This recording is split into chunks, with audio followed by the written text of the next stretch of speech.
بسم اللہ الرحمن الرحیم۔ شروع اللہ کے نام سے جو بڑا مہربان اور نہایت رحم کرنے والا ہے۔ اردو وائس کے محترم عزیز دوستو، السلام علیکم۔ محترم ناظرین، آج کی اس ویڈیو میں ہم پیش کرنے جا رہے ہیں ایک ایسا دلچسپ واقعہ جسے سن کر آپ حیرت میں پڑ جائیں گے۔ یہ واقعہ ہے حضرت داتا گنج بخش رحمۃ اللہ علیہ اور ہندو جادوگر رائے راجو کا، جس کے جادو کے ذریعے تھنوں میں سے دودھ کی بجائے خون بہنے لگا تھا۔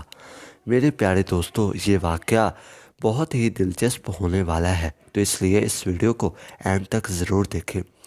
محترم ناظرین، برصغیر پاک و ہند کے امام طریقت رموز شریعت صاحب کرامات حضرت داتا گنج بخش علیہ حجویری رحمۃ اللہ علیہ کی شخصیت کسی تعارف کی محتاج نہیں ہے۔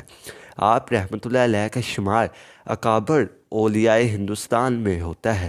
آپ رحمۃ اللہ علیہ سے لاکھوں لوگوں کو ہدایت نصیب ہوئی اور انہوں نے اسلام قبول کیا۔ جناب مخدوم کا اسم گرامی علی ہے۔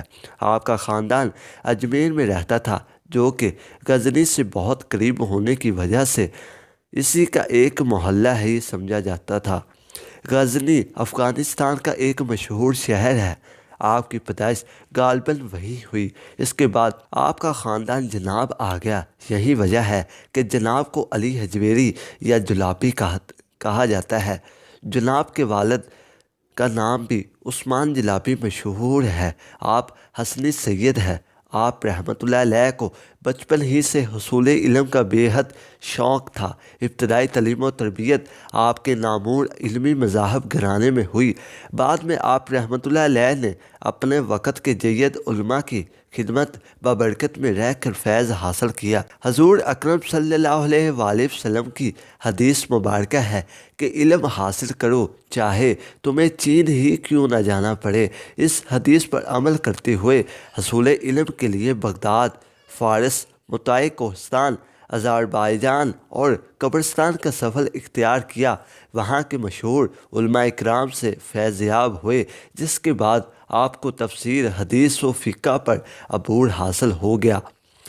بعد فراغت علوم ظاہری آپ رحمۃ اللہ نے پیر کامل کی تلاش شروع کر دی۔ پھر آپ رحمۃ اللہ علیہ کی ملاقات سلسلہ جنیدیہ کے جلیل القدر روحانی بزرگ حضرت شیخ عبدالفضل محمد بن حسن رحمۃ اللہ علیہ سے ہو گئی، جن کے دست حق پرست پر آپ رحمۃ العالمین سے مشروف ہوئے۔ حضرت داتا گنج بخش رحمۃ اللہ علیہ کو سیر و سیاحت سے فطری رغبت تھی۔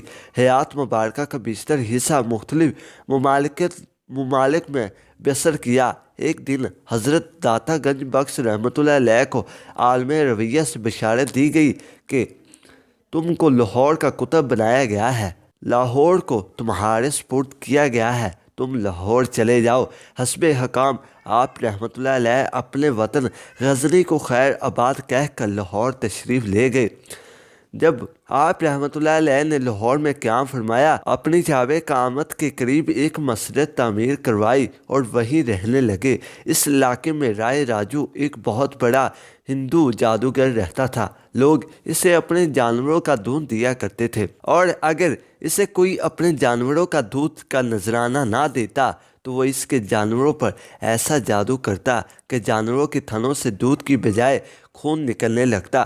ایک دن ایک غریب بڑھیا تازہ دودھ کی مٹکی لیے جا رہی تھی۔ آپ رحمۃ اللہ علیہ نے آواز دے کر بلا لیا، یہ دودھ قیمت لے کر ہمیں دے جاؤ۔ اس نے کہا کہ یہاں سے چند قدموں کے فاصلے پر رائے راجو چوکی رہتا ہے اور یہ دودھ اسی کو پہنچایا جاتا ہے، اور اگر نہ پہنچایا جائے تو جانوروں کے تھنوں سے دودھ کی بجائے خون آنا شروع ہو جاتا ہے۔